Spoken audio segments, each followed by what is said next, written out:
sike se onim se sunsum no se ukọ hye panche baabi na ukọ tiafi no wan kata so a obi wa bekọ ko hu authority ni sibia usika obenya owi asibia ebefia sika da sika se obi anya sika sifie wanya sika na odibia sie bank unya bida unya kura asema ba beto amade akotua authority na nkasa bosom complete yema de sisia na me bufu na me fa kanche na bia me de nipa ni din ye de me de be ye na me de toilet ma oboa ade na me kasa enyo ne be ye obi o ne be ye kuta no na ye toilet na be ye ni be shim na ode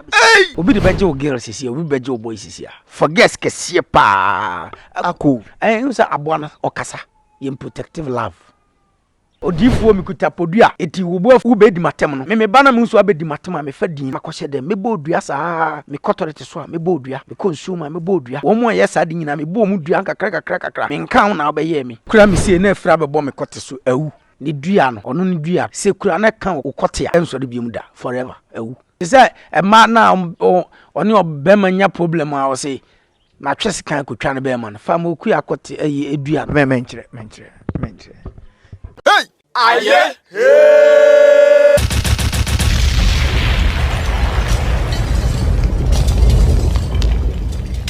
Prem Sike. Sige! Oh, Sige ya funi Sige. Sige jankani Sige ya temude no nyubezi. Exclusive interview on television Sike Brasso here the ba hwe ne se ya trans so de na ya gi enkonya ene nkomo aye bedi no tete nsem amane ne amamre a yaka bom se anti de chibom ene ne ye de to ahyem so se kwaye brentuo mu mpenwa medisike before due respect subscribe to television CK na dani de nya ne boweni akọ ma bo se mita me wa me ho se grammar power me ba ye bekeja atum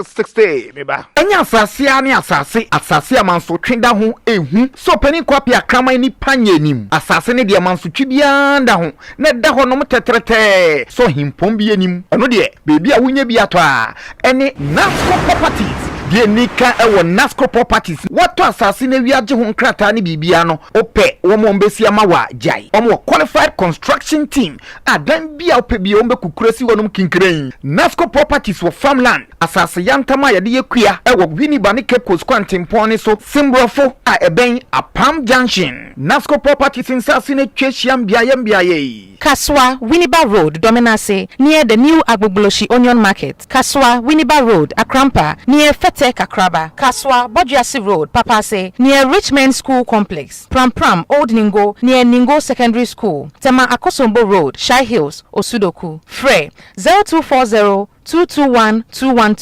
0277 071 717 and 0302 864 956. Nasco Properties, your realtor for life. Yabedu tete atranse okrani Bodua tete na tesen twede mpon da horomo na nanom na tama chizana na Bodua no mitia na so afache me fom na nanom a kire me eye nentwie Bodua eye otwen oyoyu eye odabo ana sebe wansan medase nentwie ni abo bi na yede afra okay ene wo sani ska na ekoba ne se odwen e11 ho a afi sre sanse esiwa gegeme siwa dedem tap sen aba e mamanfo sani ska wo so e bagan ha amanfo eyi a yentiom e11 o mo bosri hehe kwa 11 mo de download the app no na fi fill your particulars wo number ni within na we no hu emu ede se wo ebusa wo se o promo code ya de ben no aka se TVCK ene o promo code na we no o promo code no ubo TVCK ni pe wo UK a ya ma £5 free mi hunti o Europe nchuo ni ntwie mu ho no so enka UK hu a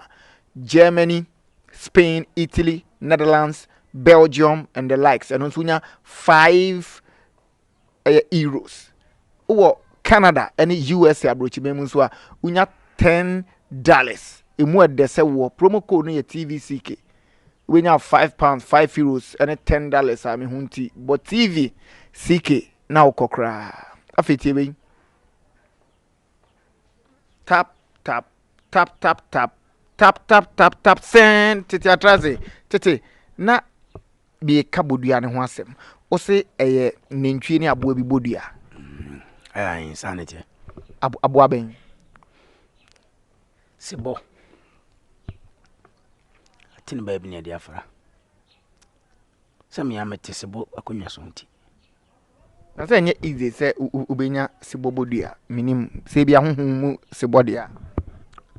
mena nanom che Sibo ni mu no so nom de ye anema ama mode ye makonya na mete so wen Ghana ha na Ghana na Asibo ha se Sibo da so ha na mnim se Sibo da so ha mente da zoo na debi Sibo ha forest ben mu na Osibo wo okọ fani say nkwanta CRB ponu mu a me panyini baako odi akonwa wo ho afidu ne yekoye na mane no a ono na konwa ne so akọ biponim se mutimishi ehia Sibo bosom na na spirit na mo koshia na se mutimishi no before am be shia na se mukum sa mo che sa abo ni bia sa na mo koshia spirit no wo afi bia omoye Sibo ni peni so Sibo ankasa Sibo ankasa yi Sibo yi Sibo ankasa o ye komfo menya komfo ade na ukra Bodua okay me da se Bodua yesi Bodua se ewo abo achi a ode prano na nananu mi se obi okuta tumi bia onam no na tamfo doso ena wo ba no yewo wiase different insuo mu wiase fo ho enua mu wiase fo ho bipom wiase fo ho enoma wiase fo ho nti wo ba no sankofo no so obi anam no kwan wo ba nti ese wo bibia ekura wa ebia sunsum na wo hia no obehia na kyena wanya asem bia wo de saa odua no pra wo ho se ya na wasoro kwan nim no wanya kwan yakọ de toso bi obi wo ha wo hu TV so kwa na wo test wahwe wo hu abonten badwum na wo test wahwe nti ye de praye ho sunsum ade bone bi e ba yare enko musu enko adutu enko agbalagba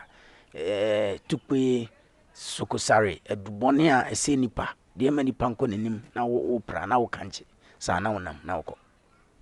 tumi ewom ne pra anase wa wukura no wa hoodin a wo honhom mu na etimi ma wo de pra okay onse nananum tumi bia no ade bia nananum de ye ade bia tumi wom no ade na bosu ene ne din no ekire Bodua na nkasa ebo abo ne chi ne ewo tumi surunku bi ti nananum de niema ka ho ze de meka se de bibia fra we ni mu no na ye de niema aka ho na ya nwene ekwan a ya nwene ne se we de emo aboato ne mum ekura nipa da sani nti ade boni bia ekutie nipa no ye sunsum bi de hye sa de ewem ne ye de tumi bia tenem se woso nipa ne fawa na onimu amane nko an no ofre wa se me de ba me wokasa meka ana ma frɛ na betenem nti me na ma na ono so oye na dwuma nti onipa tra bekasa de oni honhom ma hoden ekura na tumi wo mu kura ono ntimi mfa anye bibia ansa na ebe bibia ma no na ya ye bibia ma no because ye de Bodua kubetumi ato Bodua de akuta wo de be pra wansana but nye sunsun ade ba me de ekura mi no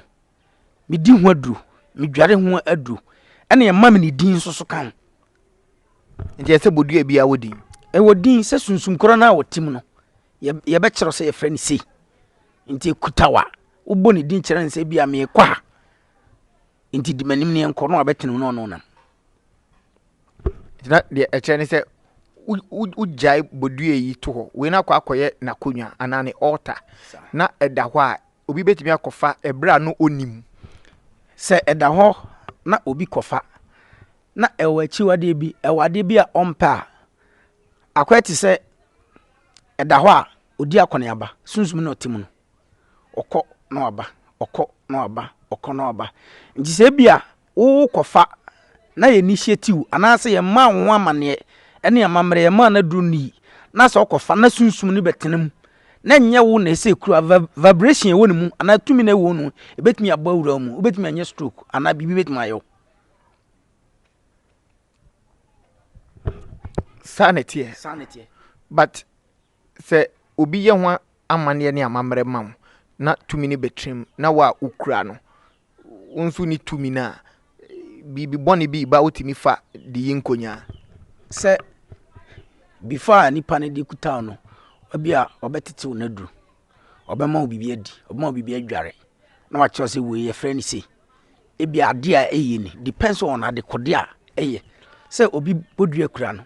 onfa mpra ade ebi a ode chichire obi de ye boa me obi de ye kunema me obi de ye senema me obi okura bo nse bodua we kura no sunsum na etu nto fresh spirit na aise sunsum a na bosu ete se etu ode mfa nse pe ye friend pe nte bia ukobadwom na hunse obi ani sanwa eno anso abo pe mprenso na ode akere no so eno ano no obo zo a wonkura bodua no ba ye aduro ne tete ne won nsa kokurumuti ana ne nsa chekere kwan ana ne nsa ketwa na ewo ha no nti se opese oto adura obo ade ni din ana spirit na betena wi no aka pe ebenya gize bia won so obon ho ban na bodua no yeguma hodo because o kire se we ye odwan bodua ena sebo bi ka ho ebi wo ho a we nantwie nantwie a odi 7 years ni bodua ena denka ena ye de sebo dia afrem sebo dia ni wo inside yebetimi ahwe debi ena ye power no menye de me fankireti ahwe ahwefo ye de kire mo enye yiwa ye sere mo a ya nwunu unse ya nwunu ya nwunu ade ni wo inside ye de kire mo a enye yi ibire bidu na ye se ye de bibi kire mo sa ye be yi de akire mo sa nete odwan de enso ho odwan de ho den na ye faso ede pe aboa eye bodua ma obi medase ye obi ho a ne ntwi a ye wo no danana wawu no ye wo ni ne ya no wawu ni dua e wo de ye si bobodua e wo de ye jata bodua e wo de ye aponche depends on the nipa na person ode ye unse obi nima obi kire obi wo ha ni nimdie mu ode nantwie die ebe bibia ye de se nipa obi su de nantwie die ebe ya de ye betwe ne monyama bre no sa de me chama tiase ha anti sana ensihye no eti obi an de otimi de ye obetimi afa aponchi ebodua e de ye be ya ma obi su betimi afa aponchi bodua e de ato obi adura se no obi be su de aponchi bodua ebe ya amane aya amane ne amamre guso se yeti ha ye kasei bibia ni ye ho a obetumi ahye ne de mabodin akekere sike miko yo na oto obetana za wonkoda obi akekere de ato de o de bo atoso wa anko so mi chana meko nyongofo ebire o mbese o mutu kwan obi ti se obetu kwan pe na akokekere na o de bo ato na o da ho tele uba koda be me twa me niam me yiwi ameko nene so betere na ne visa krasa na visa asa na zika nyina asa o ye wo ho ye be kekere de ato dem sisi a enti se de na wo kire na ponche de wo dwan de minim se odabo wansan mu nyina de wo ho a amanfo ede ye aboa amokuya minim se de friend brofum de no amokuya anya monkey for na bi no debi o nya monkey o amokuya na otu nkate no owe nkate okay amoku a squirrel ana minim ne brofu ni eno ne opro amokuya ono so dizo opro but ono na mfom ana ono so oda amenem ni dua no ono ni dua no sekura na kan okote a enso de biom da forever awu yenye ne hwe e kan okote se ya no no awu pa ona ewo mu no e betwene nyina amoku a bodua no e kan okote a awu To say life one and idea able. Oh, okay. Next program no me yi ne me check me yi say ma check Ghana for say me chiro mu bibia. De ye kan no so obi o ha me ka say omun kofi omonte ase me ka say kofi a on tifie na se because me won kofo bebre ha o ma kofi akwaya amane a ne ma yi yama wo ena mfa nje otirim se wa kofi ba akopɛ ya amane ba akwa ama wanu ano no yenye ne sa na me wo interest kakra wa ha yensi su yie ye se ye die di biem na ma hoho ani kan amoeku abodua na amoeku alive anade ye kunu de ni bodua na ye bodua ya kunu no te se kura me se na afra bebo me kote so awu unimo wo de no anse kura wo de wo se me bo akotra na hwesa kotin wu a ebe kuni flat atete inti obi kura no hu a na de bokeke kra no go wa kun te se e ma na oni obema nya problem a wo se na twese kan kotwa no be ma no fa mo ku akote ayi edua no menchire ndi abuchafo sana tie te se akotakra unza akotakra ne to no red bi um enu se eyi nson ne de padlock nka ho ne ye de konfanoche we ne ka ho ye wo konfanoche ni lafinta no unza o lafinta bi ase konfo bi da ho bi ntu sidan tani friend sige obi de beje o girl sisi obi beje o boy sisi a forget kesie pa ako unza aboana okasa dem je no ati ase na nipa kasa oti nti ye de ni dua no ni ntakra no e de yes ade no ma ne ye adwuma eno ne de wen for girls and for boys ako ntakra any bintus den Sudan any bintus Sudan any padlock ye de chichire so wo mantra san nko a wo chichire nipa no na wo kasimu a oboa na da bia me kase for girls and for boys na obi wo a oso de no ho akoja wo na yeso you very careful because edo in protective love in protective love say what being said there wo say mabom ho ban say obi dom ya onyame de bi obi do wa onyam say obi tuma ya na mane ma wo ni beba ho so na no abin so na wo shim anyway unima bakosem we are one of the few resource nkrofo a minyamo a mutimini ye koyenchi okofo anochi no kura bodua okofo anochi no kuta bodua ni bodua no den na ye de ye wati ni mpani nsem da ono oba no kuta dufa bosom ye kase dufa bosom na ye ketwa nti no na ode nwene ye dufa ebi na esen oka nim no dufa da bi ye san mi kam no nye dufa de san mi kam no ye bansere dufa no bibi ketwa etesebo but enye nipa na ye ono ye wo no na ekura ne nsem ne bosom no nti eno no mo de nwene ne bodua ne ma no nti so de commandi bibia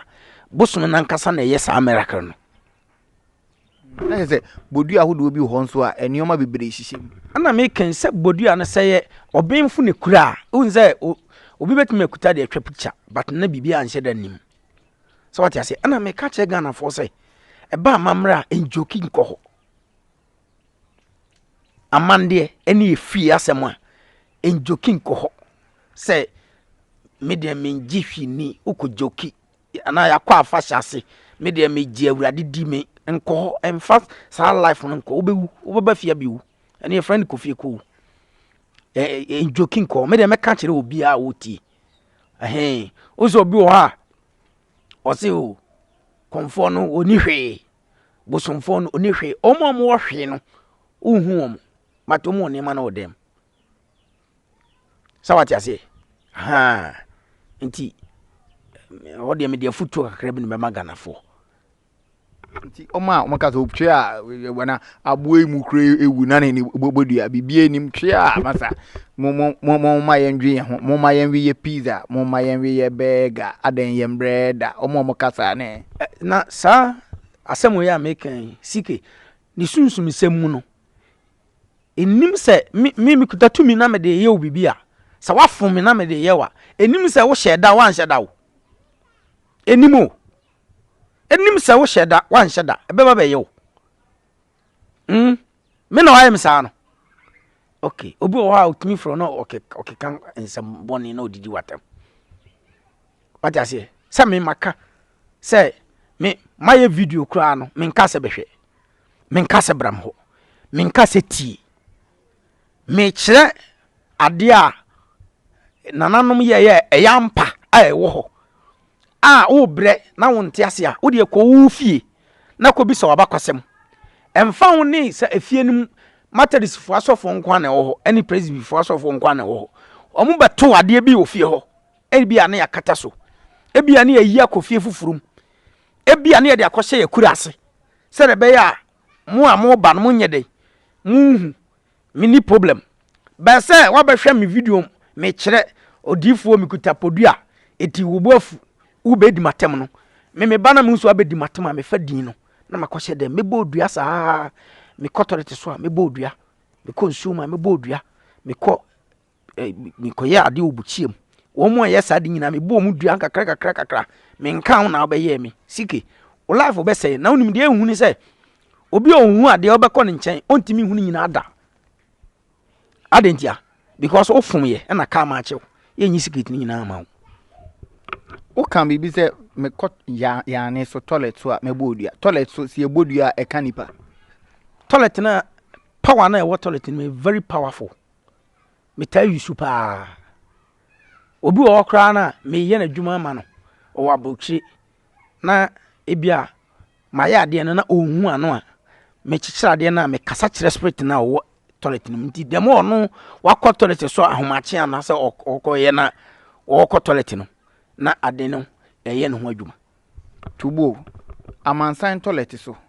ana water closet toilet so be bia ya ne a u sole kɔwro ho tena so no a u naked se bi se mper utunu mu ehwe mu no be bia etimi ye ma ne ye adwuma tete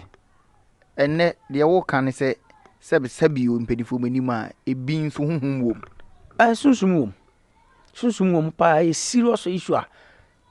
sike se onim se sunsum no se ukɔ hye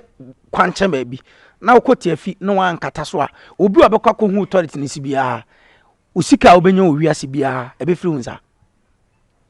enu nti na gira mo akɔ toilet a na wakata so kana ma akɔ toilet a na otu bibi aguso ka bibi kakra bi to so asunsum no ode ne sika samasie tubo enti onam baby na ebi a oye makao omo nso asebe omo nya defo omo mantemu omo te den kra se obehu ya anyene wo ho a omo ko bush ekone no omo wi omo nkata so omo nkata so ade en unya sika da sika se obi anya sika sifie wanya sika na odi bi asie bank unya bida unya kra asema ba beto amade akotua obi abehu toilet no eno ano no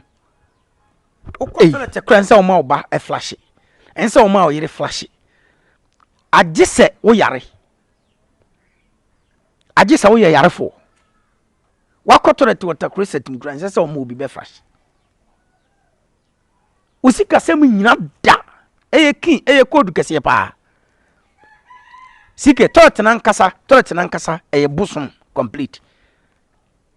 eduane a yedi akoye yema a digest no eno nso ye bosom me wo spirit bia brebi me spirit sire me se me pe spirit amede ya ade ma ya ade ha obi a mpese me hani pa no kwa bia so ne be ya me nsore ahomache na me nkope bush baby me mpe kra me nko toilet na me fansim na me nkata so anadwo be 11-12 won men kope ba bi nte na men hwe toilet no die beba me yesade no me dawa na me hu se eja efiri soro abesi fom ne ja na ekọ je me hu yan sa akọ hye sa akra na esuo nim waka chem se ko hyemu a na me de ntoma tuntum akata so spirit na betena de nim no nti saa ade na me kire no obi yam ade asisi a na me bufu na me fa kanche na bia me de nipa ni din ye de me de be ye na me de to toilet ma oboa ade na me ka se nyon ne be ye straight nti tete ho no na nanom e de sa toilet no e kire bosom omo de kire sunsun yane ankasa ebi obi o ane be ye kuta no na ye toilet e na be ye ni be shim no de be sike na kore na me ka kire Ghana fo no Aye.